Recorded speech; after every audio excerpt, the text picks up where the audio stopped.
Hello friends already तो ये income tax की सीरीज शुरू हो रही है। आज मंडे है तो मंडे से स्टार्ट करने के लिए आपको पहले ही हमने बताया था।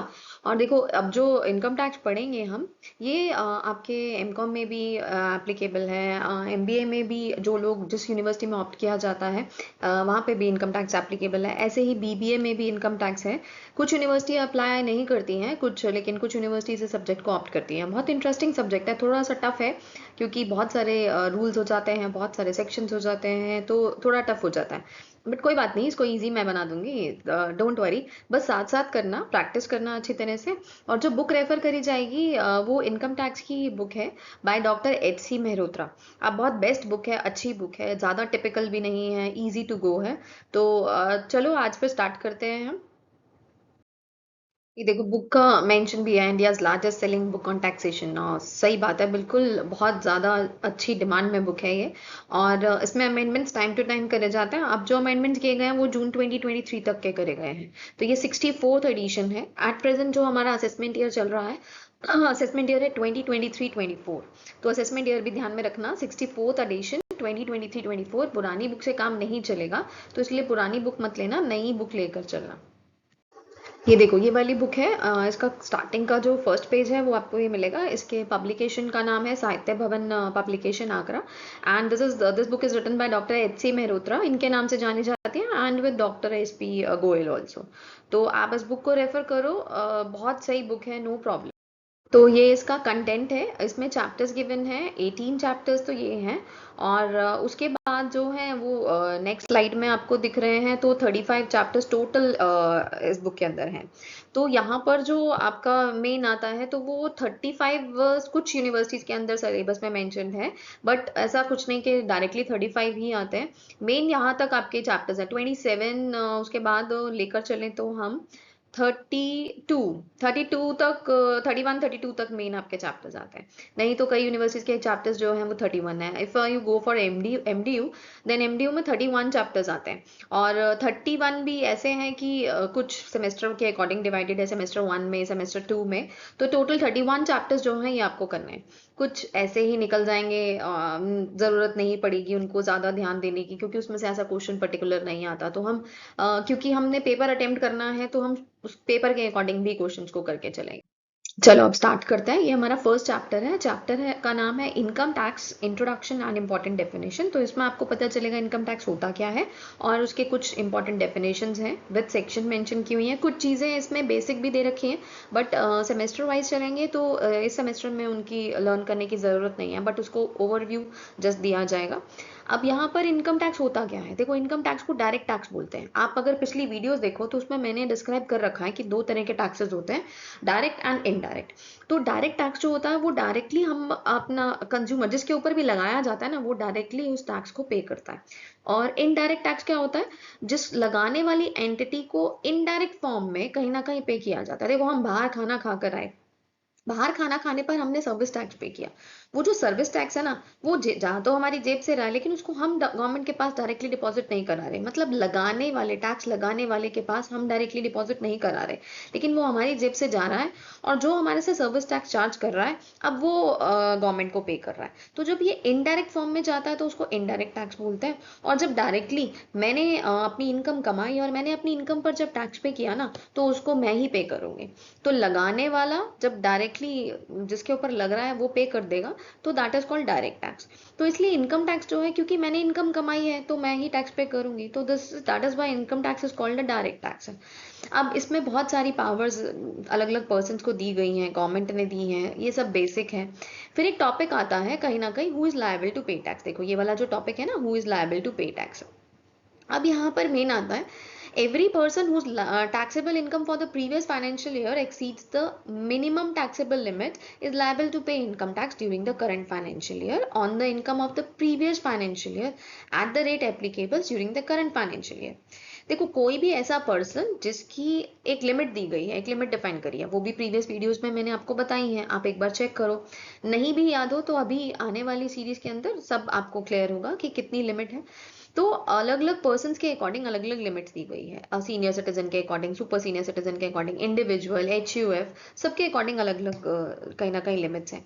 तो यहाँ पे जो भी पर्सन जिसकी भी टैक्सेबल लिमिट, मतलब जो भी टैक्स वो पे कर रहा है वो एक लिमिट के अकॉर्डिंग पे करेगा। तो सबसे पहले उसकी इनकम को इवेल्युएट किया जाएगा आफ्टर डूइंग इन्वेस्टमेंट्स ऑल्सो। तो जो उसकी इनकम है वो स्लैब से अगर ऊपर हो जाती है, मतलब मिनिमम लिमिट से अगर ऊपर चली जाती है, तो उसको टैक्स पे करना है। अब वो कैसे पे करेगा? वो जितनी उसने पिछले साल में इनकम कमाई है ना, उसको कैलकुलेट करेगा, लेकिन उसको टैक्स पे कब करना है? अगले साल में। तो पिछली इनकम पर उसको टैक्स पे करेगा। तो वो पिछला साल मतलब प्रीवियस ईयर हो गया, उसको हम प्रीवियस फाइनेंशियल ईयर बोलते हैं। अब जो करंट रेट से एप्लीकेबल होगा टैक्स, उस करंट रेट पर ही उसको पे करना है। इसके बाद जो नेक्स्ट टॉपिक आता है वो आता है brief history of income tax. इसको जस्ट रीड करना, किसने दिया? सर जेम्स विल्सन ने दिया, 1860 में दिया, फिर इसमें बहुत सारे अमेंडमेंट्स हुए। तो वो सारी चीज़ें आप पढ़ना। और उसके बाद जो लास्ट मेन चीज़ आएगी ना, वो मेन चीज़ आती है कि ये टैक्स एक्चुअल में एप्लीकेबल कब हुआ है, इसको नाम क्या दिया गया है। तो वो यहाँ पर मिल रहा है आपको, देखो ये इनकम टैक्स एक्ट 1961 कहा गया। इनकम टैक्स एक्ट 1961 ये विद इफेक्ट फ्रॉम 1 अप्रैल 1962 हुआ था। और ये सारी जगह एप्लीकेबल है। ऐसा नहीं कि पर्टिकुलर किसी स्टेट में एप्लीकेबल है, हर जगह पर ये एप्लीकेबल होता है। तो बस ये बेसिक सा चीज़ है, ये पढ़ो। और अपनी स्टार्टिंग जो आंसर की करोगे वो अच्छी सी करो कि इनकम टैक्स दो तरह का होता है, और डायरेक्ट और इनडायरेक्ट के बारे में बताओ, वो पिछली वीडियोस में एक्सप्लेन कर रखा है, प्रॉपर डेफिनेशन दे रखी है, do check out the previous. चलो अब आते हैं नेक्स्ट स्लाइड पर। नेक्स्ट स्लाइड क्या कहती है? देखो क्या टॉपिक है, basis and procedure of charging income tax. Basis का मतलब है कि कैसे टैक्स लगता है, और प्रोसीजर हमारा मेथड डिफाइन करता है। तो यहाँ पे जो फर्स्ट पॉइंट है ना, वो कहता है income tax is an annual charge income. देखो एनुअल टैक्स है ये, मतलब साल पर, साल में एक बार ये हमें टैक्स पे करना होता है, इसीलिए इसको एनुअल चार्ज बोलते हैं। और नेक्स्ट सेकंड पॉइंट आता है income of the previous year is taxable in the next following assessment year. अभी बताया जैसे मैंने कि एक साल हम इनकम कमाते हैं और अगले साल जो है हम उस पर टैक्स पे करते हैं। तो जिस साल में हम इनकम अर्न कर रहे हैं ना, उसको बोलते हैं प्रीवियस ईयर, और जिस साल में हम टैक्स पे कर रहे हैं उसको बोलते हैं हम असेसमेंट ईयर। नेक्स्ट हमारा थर्ड पॉइंट आता है the rates are fixed by annual finance act. Obviously जो रेट्स हैं वो हमारे एनुअल फाइनेंस एक्ट ही बताता है, वो फिक्स करता है, हमारे बजट के अंदर डिफाइन किया जाता है। जब बजट अनाउंस होता है तो सारी टैक्स की डिटेल्स दी जाती है। नेक्स्ट है tax is charge on every person defined under section 2 subsection 31। ये पर्सन का सेक्शन है, अभी आगे पढ़ोगे नेक्स्ट स्लाइड्स के अंदर कि पर्सन कौन होता है जिसके ऊपर ये टैक्स एप्लीकेबल होता है। देखो पर्सन में इंडिविजुअल भी आता है, HUF भी आता है, बॉडी ऑफ इंडिविजुअल भी आता है, बहुत सारे पर्सन को इंक्लूड किया जाता है। Next tax is charge on the total income. ये जरूरी है कि टैक्स किस पे लगता है, टैक्स लगता है टोटल इनकम पर। दो चीजें होती हैं, एक ग्रॉस टोटल इनकम होती है और एक टोटल इनकम होती है। फर्दर स्लाइड्स में वो भी डिफाइन करेंगे डिटेल में, अभी बेसिक लेंगे, अभी हेड्स के अकॉर्डिंग। देखो नेक्स्ट 6 पॉइंट है income tax is to be deducted at source of income और paid in advance as provided under the provision of tax. अब इनकम टैक्स पे मतलब TDS भी लगता है, और इनकम पर टैक्स हम एडवांस में भी पे करके जा सकते हैं। मान लो मुझे बाहर जाना है और मैंने जितने टाइम की इनकम इंडिया में अर्न करी है ना, तो मैं यहाँ पर उसका टैक्स एडवांस में पे करके जा सकती हूँ।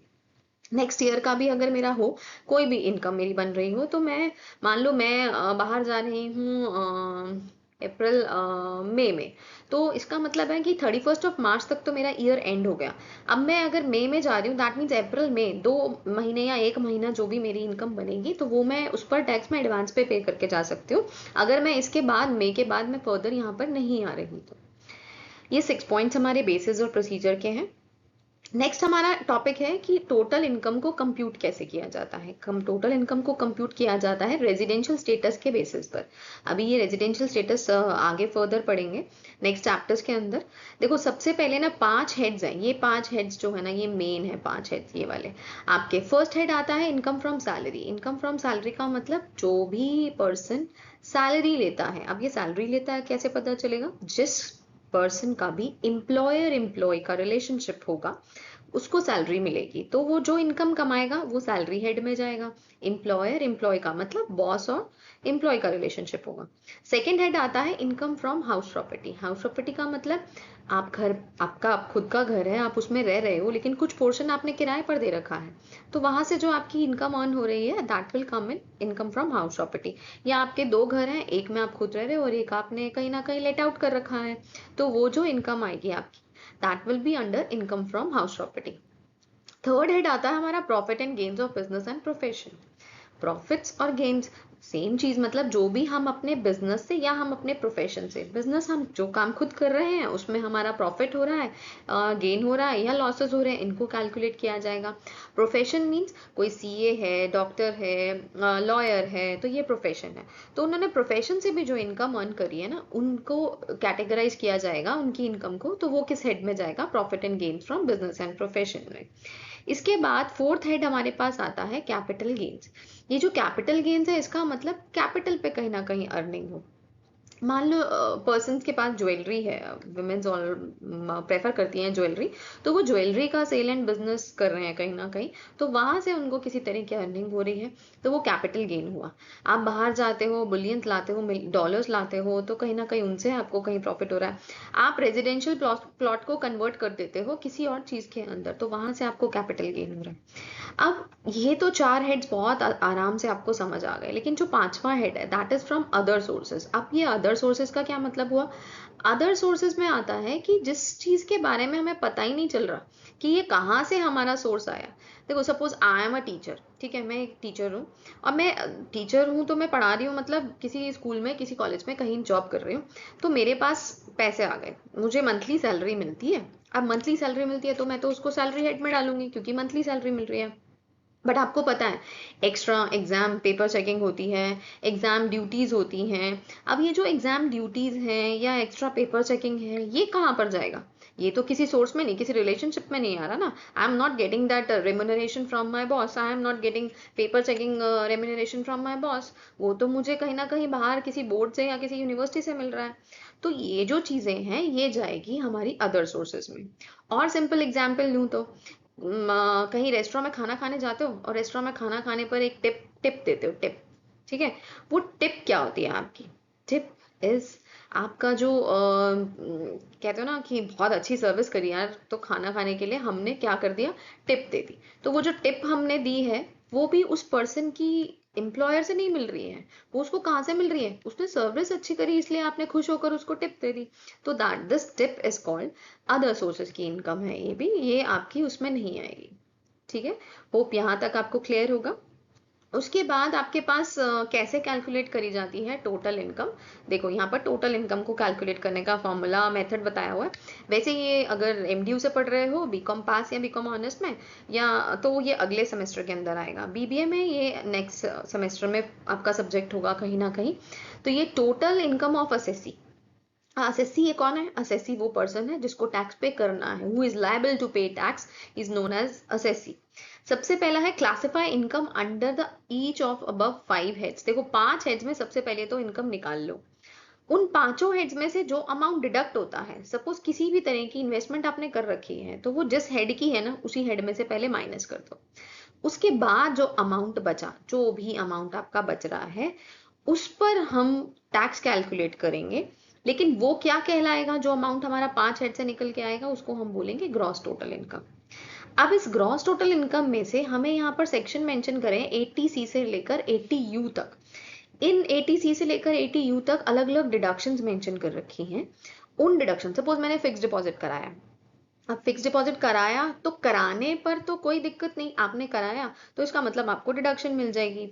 लेकिन जब उसका इंटरेस्ट आएगा ना, तो जब आपको कहीं ना कहीं वो मेच्योर हुई और इंटरेस्ट मिला, that interest would be taxable. तो यहाँ पर जो अमाउंट आप एफडी करा रहे हो, या आप पीपीएफ में डिपॉजिट करा रहे हो, आप एलआईसी करा रहे हो, तो दैट इज एग्जेम्प्ट। तो वो आपका कहीं ना कहीं डिडक्शन मिलेगी जितना भी आपने कराया। कौन से हेड्स में डिडक्शन मिलेगी? इस हेड्स में, 80C से 80U तक के हेड्स में। तो वो हम माइनस कर देंगे। इसके बाद जो अमाउंट बचेगा ना उसको हम बोलेंगे टोटल इनकम। तो ये जो टोटल इनकम है, इस पर हम अपने स्लैब के अकॉर्डिंग, रेट्स जो फिक्स किए गए हैं फाइनेंस एक्ट के अकॉर्डिंग, उनके अकॉर्डिंग हम टैक्स कैलकुलेट करेंगे और उसको पे करेंगे। होप यहाँ तक टॉपिक आपको क्लियर होगा। नेक्स्ट टॉपिक हमारा आता है कैरेक्टरिस्टिक्स ऑफ इनकम टैक्स। देखो सबसे पहले कैरेक्टरिस्टिक है डायरेक्ट टैक्स। ये आपको मैंने अभी समझाया पिछली स्लाइड में कि इनकम टैक्स को डायरेक्ट टैक्स क्यों बोलते हैं, क्योंकि जो पर्सन कमा रहा है उसी पर ही टैक्स का बर्डन है, तो वही टैक्स पे करेगा। सेकेंड आता है सेंट्रल टैक्स। सेंट्रल टैक्स का मतलब हमारे से लेता कौन है? हमारे से सेंट्रल गवर्नमेंट लेती है।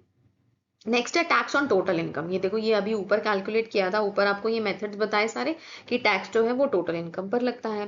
टैक्स एग्जेम्प्टेड लिमिट, अब यहाँ पर आ रही है हमारी टैक्स एग्जेम्प्टेड लिमिट। देखो नीचे दिख रहा है, सबसे पहले ये इंडिविजुअल है। इंडिविजुअल में सीनियर सिटीजन लिखा है, दिस इज सीनियर सिटीजन। ये देखो, resident in India who is at the age of 60 years. अगर 60 ईयर्स का है और मोर, उससे ज्यादा है लेकिन 80 से कम है, तो 80 से कम है तो हम उसको सीनियर सिटीजन बोल रहे हैं। 80 से ऊपर हो जाएगा तो हम उसको सुपर सीनियर सिटीजन बोलेंगे।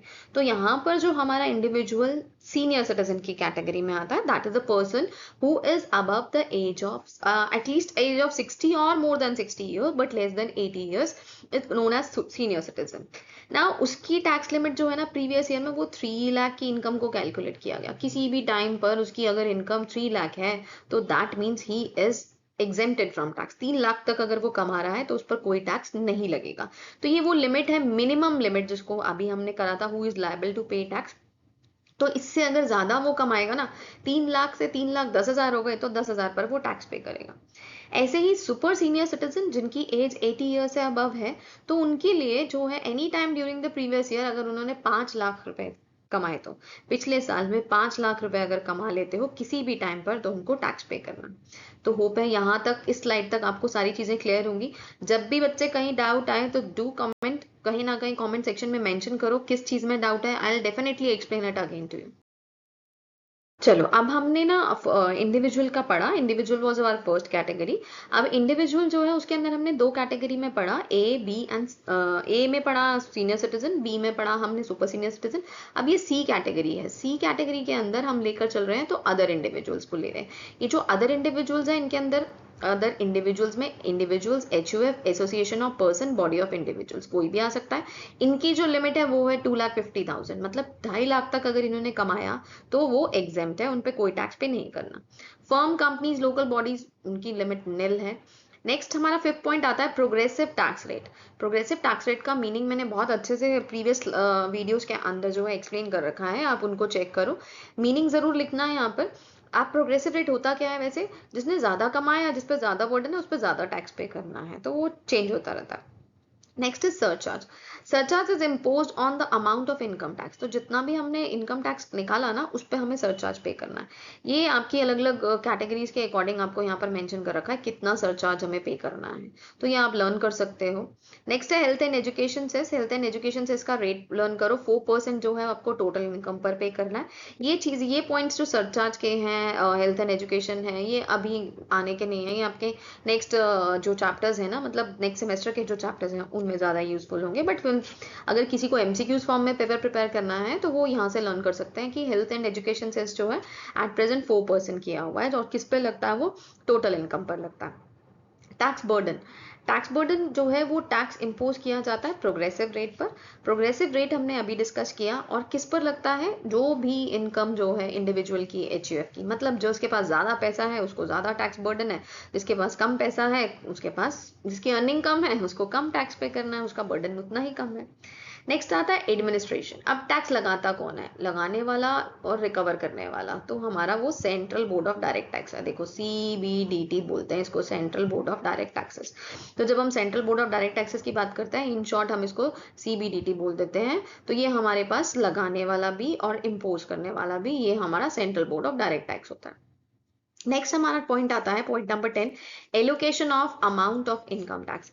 Allocation of amount of income tax मतलब किस तरीके से एलोकेट किया जाता है, किस तरीके से लिया जाता है।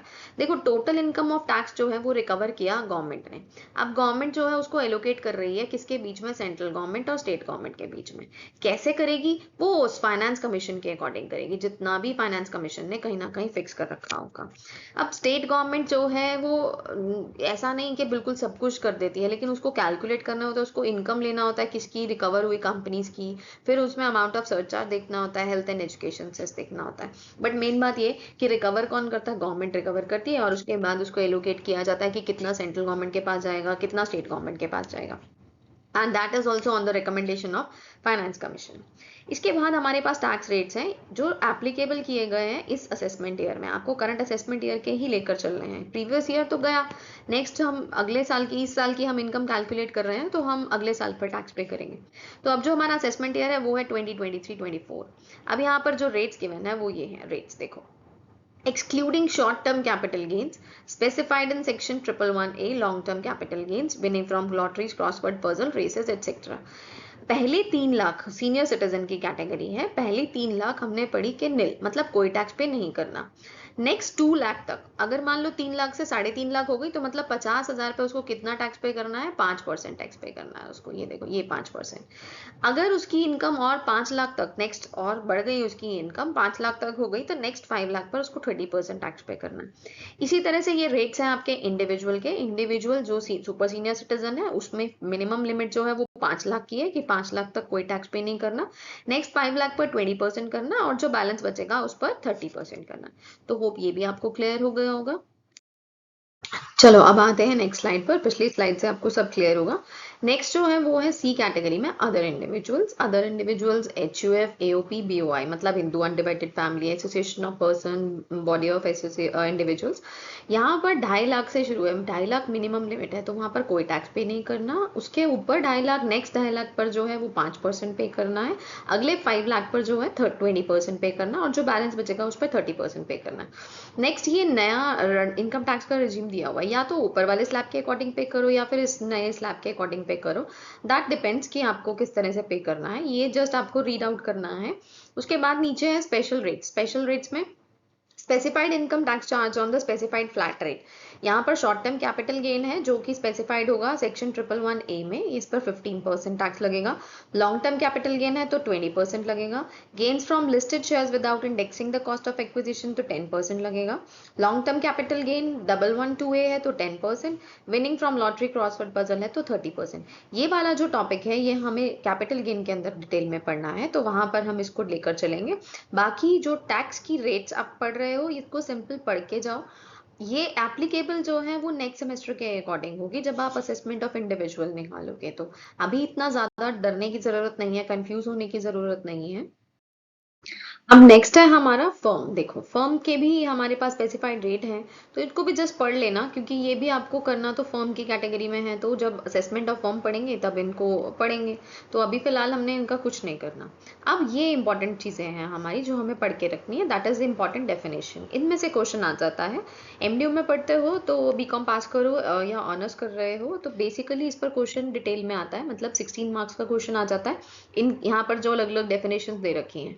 तो पहला इंपॉर्टेंट क्वेश्चन आपका इनकम पर ही बनता है। इनकम होती क्या है? इनकम लर्न करो क्या होती है। इनकम का सेक्शन लर्न करो, 2 सेक्शन सबसेक्शन 24, ये लर्न करके चलो, 2 सबसेक्शन 24। अब इनकम जो है ये इनकम टैक्स में ऐसे कुछ स्पेसिफाइड डेफिनेशन नहीं दे रखी है, लेकिन इनकम के अंदर हम क्या इंक्लूड करते हैं वो चीज डिफाइन कर रखी है। इसमें से जो पॉइंट्स आपको इजी लगे उनको लर्न करके चलो। पॉइंट्स तो बहुत सारे हैं, मैटर बहुत सारा होता है, बट वही है ना कि जो आपको आसान लगे। यहाँ पर जैसे प्रॉफिट्स एंड गेन्स जो है ये इजी है, डिविडेंड इजी है। उसके बाद हम लेकर चलें वैल्यू ऑफ परक्विजिट इजी है क्योंकि ये सैलरी हेड में पढ़ोगे। एनुअल अलाउंसेस आसान है आपके लिए। स्पेशल बेनिफिट अलाउंसेस जो हैं वो इजी हैं। तो ये सब बच्चों की ना अपनी अपनी कैटेगरी होती है लर्न करने की, तो वो जिस तरीके से भी लर्न करना चाहो, कैपिटल गेन है वो लर्न कर सकते हो, प्रॉफिट एंड गेन्स है वो लर्न कर सकते हो, तो जो आपको ईजी लगे। देखो अब नेक्स्ट ये देखो, यहाँ पर जो पॉइंट्स है ना, इतने सारे पॉइंट्स गिवन है। देखो 20 पॉइंट्स के आसपास हमारे पॉइंट्स गिवन है। तो इतने सारे पॉइंट्स लर्न करना वैसे ही टिपिकल हो जाता है, तो मैं ऐसे फोर्स नहीं कर रही, बट आपको जितना भी समझ में आए, जितना आप पढ़ सको उतना करके चलो। जो पॉइंट्स आपको ईजी लगे आप उसको लर्न करो क्योंकि आगे भी और इनकम का टॉपिक है। तो अभी तो हम बेसिक पर आए हैं कि 2 सबसेक्शन 24 में क्या चीजें करते हैं। हाँ, यहाँ से एक ये की मैन इंश्योरेंस पॉलिसी जरूर लर्न करके चलना, ये कई बार 2 मार्क्स का क्वेश्चन आ जाता है। व्हाट इज की मैन इंश्योरेंस पॉलिसी?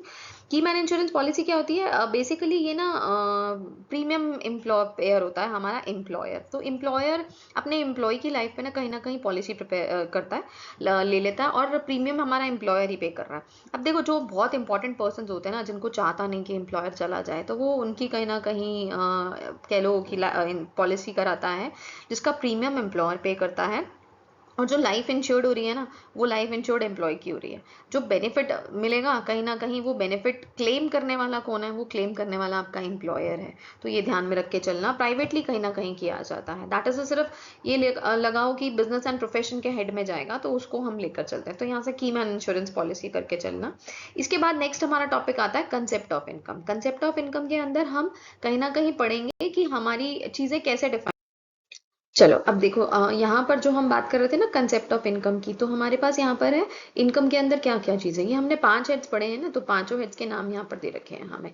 तो ये 5 हेड्स आ गए हमारे। अब 5 हेड्स के बाद नीचे कुछ इंपॉर्टेंट रूल्स दे रखे हैं। इंपॉर्टेंट रूल्स में सबसे पहला तो हमारा सोर्स होता है कि हमारा डेफिनेट सोर्स होना चाहिए, पता लगना चाहिए कि कहाँ से आ रहा है। सेकेंड हमारे पास है कि इलीगल या लीगल, मतलब आप सामने से कमा रहे हो, नीचे से कमा रहे हो, जिसको कहते हैं ना डाउन द टेबल के नीचे से मिला, तो वो करप्शन तो बहुत है ही है। तो वो इलीगल फॉर्म में भी आप कहीं ना कहीं इनकम अर्न कर रहे हो। तो लीगल और इलीगल दोनों जो है वो है तो हमारी इनकम, तो उसको भी हम लेकर चलेंगे। फिर ये आता है कि आपको ऐसा जरूरी नहीं कि मंथली ही मिलनी चाहिए, आपकी इनकम मंथली अर्न हो, वीकली अर्न हो, रेगुलरली आपको मिल रही है। या फिर ये लेकर चलो कि आपको कुछ इकट्ठा पैसा भी मिल जाता है, तो वो जो लमसम मिला ना, that is also our income. उसके बाद हम आते हैं, income should be receive from outside, बाहर से मिलनी चाहिए। देखो घर पे पापा मम्मी पॉकेट मनी दे देते हैं, वो हमारी इनकम नहीं है। हमारा कहीं ना कहीं जो है बाहर सोर्स, हमारा एम्प्लॉयर एम्प्लॉय का रिलेशनशिप होना चाहिए कहीं ना कहीं, तो हमें बाहर से मिले। इसी तरह से नेक्स्ट हमारे पास आता है, it is not essential that the income must be received in the form of money. पैसे की फॉर्म में नहीं है, जरूरी नहीं कि पैसे की फॉर्म में, जो सर्विस मिली है ना वो भी हमारी कहीं ना कहीं इनकम। नेक्स्ट है 6 पॉइंट टेम्पररी और परमानेंट इनकम। अब कुछ टाइम के लिए मिली है या फिर चलती रहेगी, तो ये दोनों में से किसी भी तरह से पैसा मिल रहा है, एम्प्लॉयर एम्प्लॉय का रिलेशनशिप है, तो वो आपकी इनकम है ही है। उसके बाद if an assessee has earned an income but has not actually received it, it will be treated as the income of assessee. देखो मैंने कमा ली है, आज मैंने इस मंथ मैंने अर्निंग कर ली, लेकिन मिलेगी तो वो मेरे अकाउंट में आएगी या मेरा एम्प्लॉयर मुझे नेक्स्ट मंथ ही तो देगा ना। तो इसका मतलब वो हमारी इनकम उस दिन से ड्यू हो गई जब बन गई हमारी इनकम, जिस दिन से हमने अर्निंग शुरू करी है। नेक्स्ट आता है रीइंबर्समेंट ऑफ एक्सपेंसेस।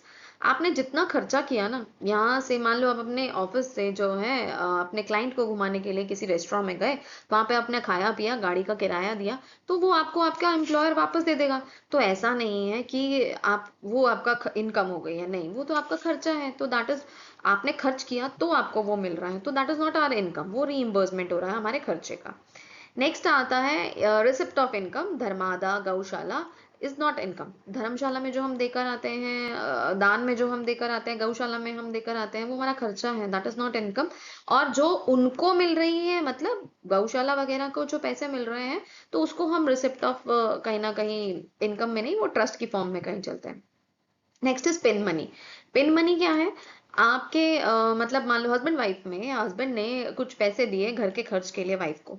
अब वो वाइफ ने खर्च तो करे, लेकिन कुछ पैसे उसने बचा लिए अपने पास। तो वो जो बचा लिए उसने पैसे, तो that is called pin money. तो उसने जो बचाए उसको हम पिन मनी बोल के चलेंगे। लेकिन उसका मिले किस लिए थे, सोर्स क्या था, उसको हस्बैंड ने दिए थे, तो that is not her income. Next is disputed income. Disputed income मतलब कहीं ना कहीं लड़ाई हुई हुई है और कहीं हम उसको पोस्टपोन नहीं कर सकते हम इनकम को, तो हम उसको डिस्प्यूटेड इनकम बोलते हैं। नेक्स्ट आता है इनकम में भी प्लस और माइनस, प्रॉफिट हो लॉस हो, तो हम उसको इनकम लेकर चलते हैं। इसके बाद हमारा टॉपिक आता है gross total income. Gross total income का सेक्शन है 80B सब सेक्शन 5। अब ये ग्रॉस टोटल इनकम में हमारे जो 5 हेड्स हमने निकाले पड़े, उन पांचों हेड्स की इनकम जब हम एड अप करेंगे, तो हम उसको बोलते हैं ग्रॉस टोटल इनकम। होप आपको सब टॉपिक समझ में आ गए होंगे। कहीं पर भी कोई पॉइंट में टिपिकल दिक्कत हो, ना समझ आ रहा हो, तो कमेंट सेक्शन में मेंशन करो, दोबारा से आपके डाउट्स को क्लियर किया जाएगा। जिस स्लाइड में भी प्रॉब्लम है, हाँ बुक जरूर रेफर करो, बुक को जरूर पढ़ो, तो उसके बाद आपको क्लियर हो जाएंगी सारी चीजें। Thank you for watching. Hope समझ में आया हो। क्वेरीज हो तो जरूर मेंशन करना। अच्छा लगे, पढ़ाना अच्छा लगा हो, वीडियो अच्छी लगी हो, तो जरूर शेयर करना, चैनल को सब्सक्राइब कराना।